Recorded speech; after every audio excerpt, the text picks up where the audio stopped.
Good afternoon, this is your captain speaking with just a little flight information. We're flying at an altitude of 37,000 feet and our airspeed is 400 miles an hour. A couple little facts here. I'm packing a Colt King Cobra, that's a .357 caliber firearm with a black rubber grip and a 6-inch barrel, capable of piercing body armor at a distance of up to 27 feet, and it can put a hole in human bone and flesh the size of the Grand Canyon, which, by the way, is coming up on the left-hand side of the plane, so just sit back and relax and enjoy the rest of the plane. No, not you. Not you. Your organization's terrible.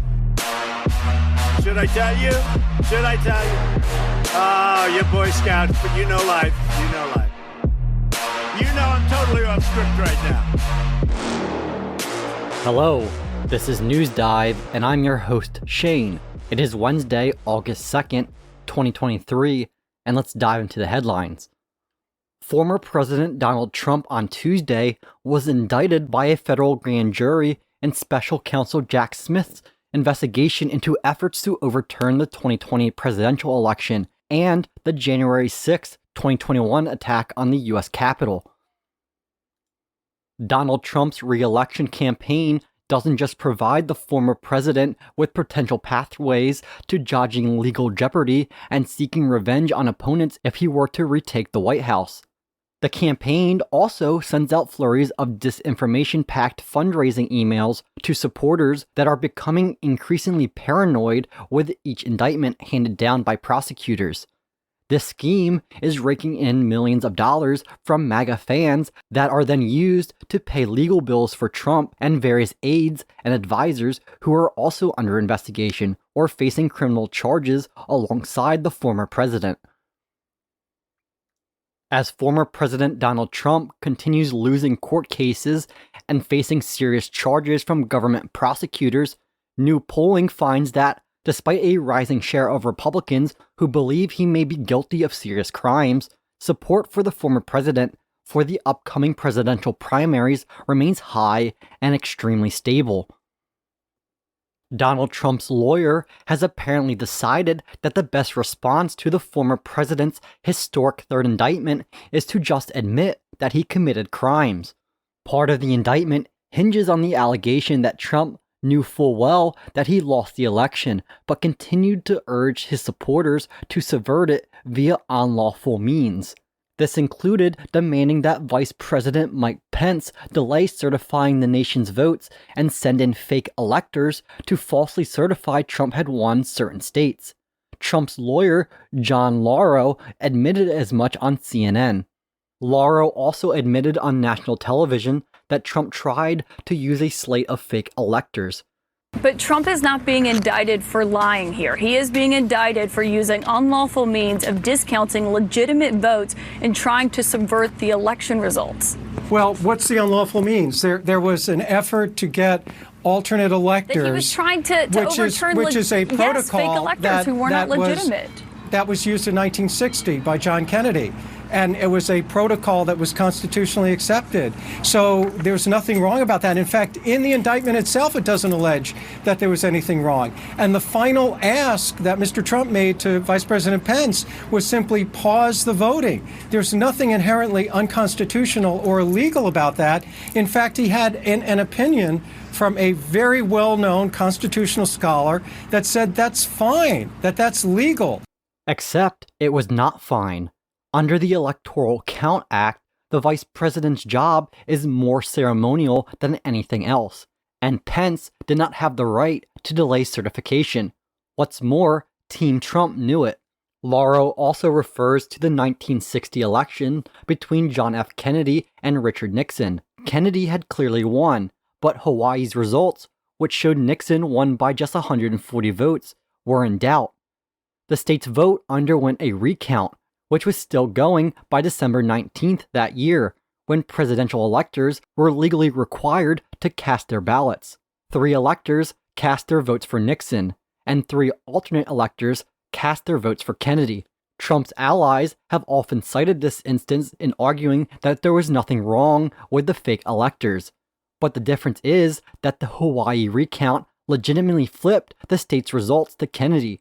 A judge ruled that the Kennedy electors were legitimate, and moreover, it was important they had already cast their votes because it ensured the votes could be counted. Trump, on the other hand, was trying to flip states he had unequivocally lost, not to mention trying to disenfranchise hundreds of thousands of voters. And now his legal team is basically admitting it.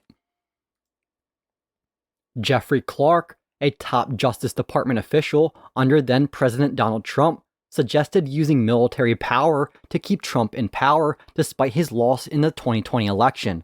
Trump's third indictment on Tuesday cites a January 3, 2021 exchange between Clark, who is referred as co-conspirator 4, and White House Deputy Counsel Patrick Philbin. The Massachusetts legislature on Monday approved a budget proposal that requires the state's public schools to provide all K-12 students with free meals, making permanent a highly successful pandemic-era program. The Biden administration has announced new protections to keep outdoor workers safe from extreme heat and instructed the Department of Labor to issue a heat hazard alert and increase enforcement of heat safety violations. Democratic lawmakers and economists placed the blame squarely on the Republican Party after Fitch downgraded the United States' long-term credit rating on Tuesday, citing repeated standoffs over the nation's debt ceiling in recent years. Fitch said its decision to downgrade the United States' credit rating, a move that could increase borrowing costs for the federal government, stemmed from a steady deterioration in standards of governance over the last 20 years, including on fiscal and debt matters.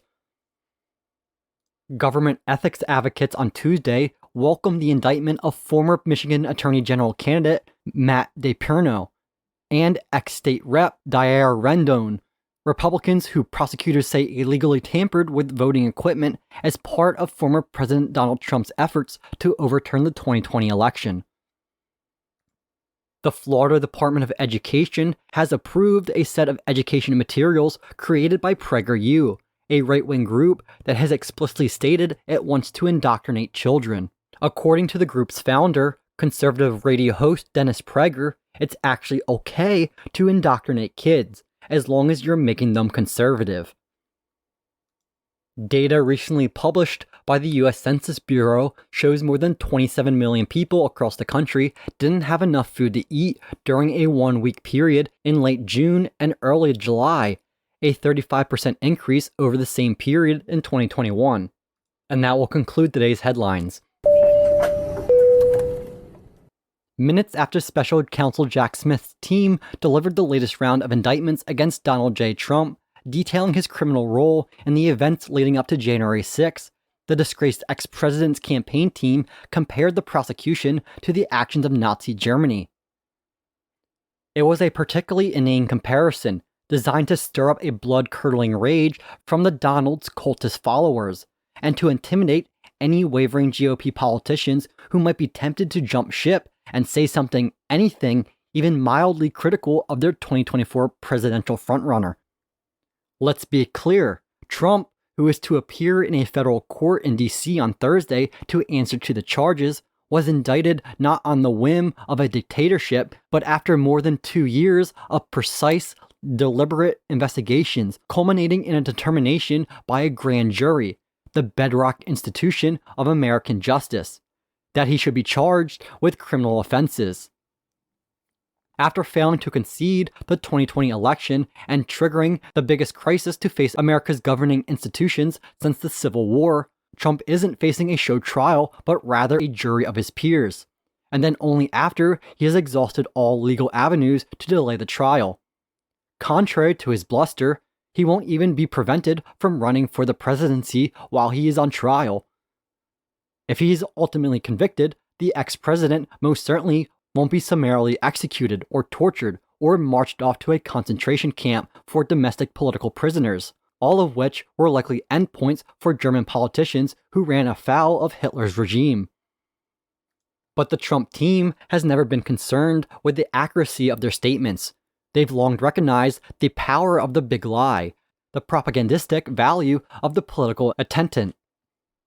In fact, a large part of the reason Trump is in such a heap of legal trouble is that he had to ratchet it up day by day, sometimes minute by minute, and amplify one lie after the next to keep his followers on board and primed with enough outrage to answer the call to violence in the 2 months between his losing the election and triggering an insurrection. According to the 45-page indictment, unveiled late afternoon Tuesday, Trump is being charged on multiple counts of conspiracy relating to attempting to defraud the United States, obstructing official proceedings, and depriving people of their rights. Jack Smith's team has backed up the conclusions reached by the congressional hearings into the events between the election of 2020 and January 6, 2021, that Trump repeatedly spread what he knew to be lies about election fraud, and that he had been told that these were lies by everyone from his attorney general to his national security team, from state secretaries of state to local political leaders in key swing states. Smith's investigators have documented evidence that he and 6 unnamed co-conspirators, almost certainly including Rudy Giuliani, Sidney Powell, and John Eastman, pressured state officials and the vice president to perform illegal acts simply to keep Trump in power. They believe they can prove that he conspired to essentially deprive more than 80 million people who voted for Biden their right to vote by looking for ways to discard slates of electors that went for the Democrat.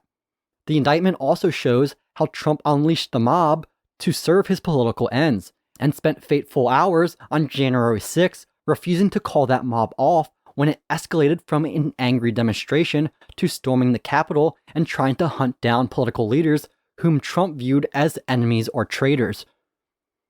The report's level of detail is stunning, and at times almost cinematic. It recounts conspiracies that are diabolically precise in their identification of legal and constitutional weak spots that Trump and his cronies hope to exploit to try and drag out the election contest and inject uncertainty into the Electoral College count and certified proceedings that in normal times are just a formality. It paints a picture of a group of people with Trump at the epicenter, entirely willing to sabotage the essential governing systems of the US for personal gain. Think of it as Trump's version of the Anarchist Cookbook, a series of recipes for weaponry calculated to inflict maximum carnage on public confidence in the electoral process. The text of the indictment vividly illustrates the lengths that Trump and his odious acolytes went to subvert the democratic system. Its introduction notes, the defendant spread lies that there had been outcome-determinative fraud in the election and that he had actually won. These claims were false, and the defendant knew they were false, but the defendant repeatedly and widely disseminated them anyway to make his knowingly false claims appear legitimate, create an intense national atmosphere of mistrust and anger, and erode public faith in the administration of the election. The crux of the charge, that which shows the sheer ugliness and vanity of Trump's project, is that he was willing to disenfranchise tens of millions of Americans simply because his bruised ego couldn't allow him to acknowledge that he had been defeated. On the pretext of baseless fraud claims, the indictment continues, the defendant pushed officials in certain states to ignore the popular vote, disenfranchise millions of voters, dismiss legitimate electors, and ultimately cause the ascertainment of and voting by illegitimate electors in favor of the defendant. In Arizona and New Mexico, the conspirators allegedly conjured up lawsuits they knew had to be phony in order to give enough cover to put forward fake electors. Back in DC, Trump's team pressured the Justice Department to make knowingly false claims of election fraud to officials in the targeted states through a formal letter under the acting attorney general's signature. When the Justice Department's bigwigs revolted, Trump attempted to replace the attorney general with co-conspirator number 4, a low-ranking, particularly opportunistic department official named Jeffrey Clark, who was willing to radically sabotage the department's independence and credibility in order to push the voter fraud allegations, regardless of a total lack of evidence.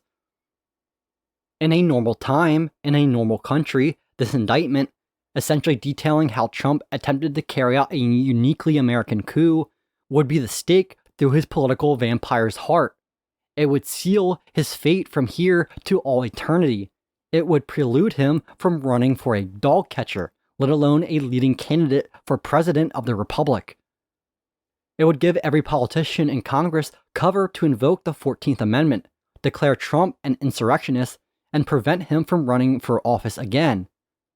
But this isn't a normal time in American history, and the country has long ceased being the predictable, mature democracy we like to think of ourselves as being.